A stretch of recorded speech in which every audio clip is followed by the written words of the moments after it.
कौन बनेगा नेता। नगर निगम के चुनाव पास आने वाले थे।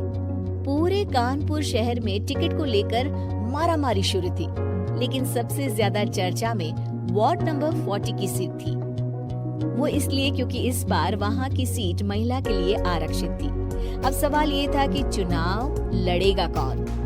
इससे पहले ठाकुर साहब वहाँ से पार्षद थे और इस बार उन्होंने अपनी पत्नी सीमा ठाकुर को टिकट दिलवाई और ठाकुर साहब की शान के कारण सीमा जी ने 20,000 वोटों से चुनाव जीत लिया।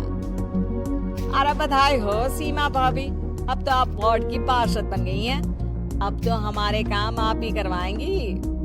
अरे ये तो सिर्फ नाम की पार्षद बनी है, वो तो महिला सीट आ गई, वरना पार्षद तो मुझे ही बनना था।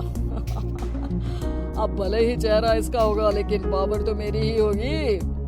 अरे वाह भाई साहब, क्या दिमाग लगाया है आपने भी। आइए आप लोग, खाना लगा दिया है सबके लिए।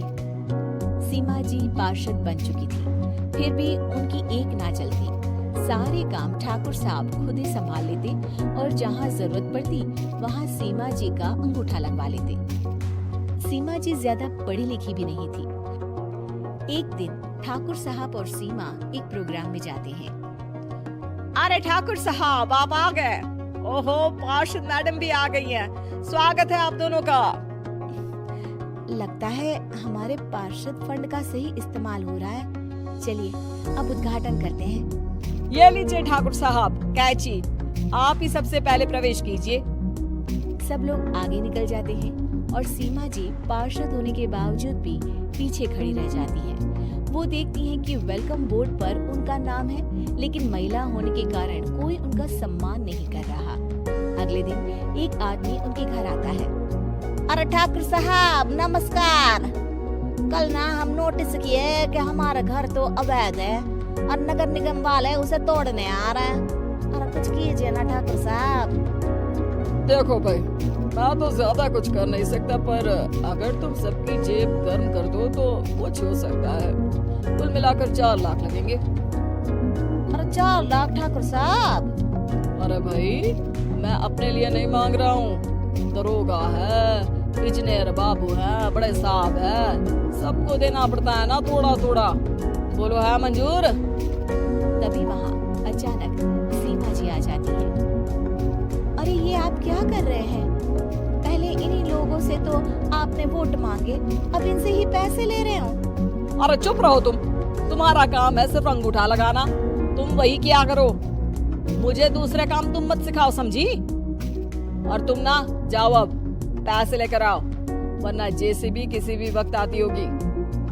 सब कुछ ऐसे ही चलते रहता है। एक दिन सीमा जी और ठाकुर साहब को एक लोकल मीटिंग में बुलाया जाता है। वहाँ पर कई और अधिकारी लोग भी मौजूद रहते हैं। अब मैं चाहूंगा कि ठाकुर साहब हमारे बीच 2 शब्द कहें।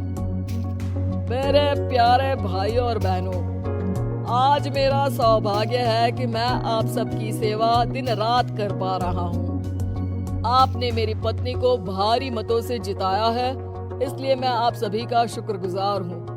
मैं आप सबसे वादा करता हूँ कि हमेशा की तरह हमारे वार्ड में किसी को कोई तकलीफ नहीं आने दूंगा। सभी लोग तालियां बजाने लगते हैं। अब मैं माननीय पार्षद मैडम को स्टेज पे बुलाना चाहूंगा। अपने नाम को बुलाया सुनकर सीमा जी एकदम चौंक जाती है। उन्हें बिल्कुल उम्मीद नहीं थी कि इतनी बड़ी जगह उन्हें मंच पर बुलाया जाएगा। जैसे तैसे वो मंच पर चढ़ती है। ऊपर जाती ही सीमा जी को सारी पुरानी बातें याद आ जाती हैं कि किस तरह उनके पति उन्हें कभी भी आगे बढ़ने नहीं देते और उनके नाम से गलत काम करते हैं। वो बोलने लगती है, मैं आपके वार्ड की पार्षद सीमा हूँ।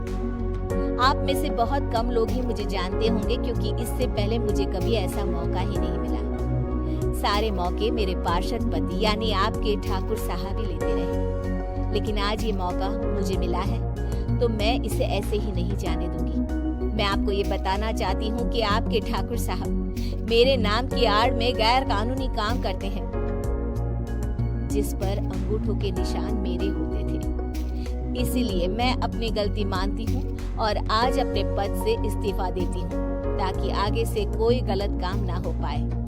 अब फैसला आप सबके हाथ में है कि आप हमें क्या सजा देना चाहते हैं। सीमा जी की बातें सुनकर ठाकुर साहब के चेहरे का रंग उड़ जाता है और वो शर्म से मुंह नीचा करके वहां से चले जाते हैं और पद से इस्तीफा देकर ही सही सीमा जी अपने आप में आत्मविश्वास महसूस करती हैं।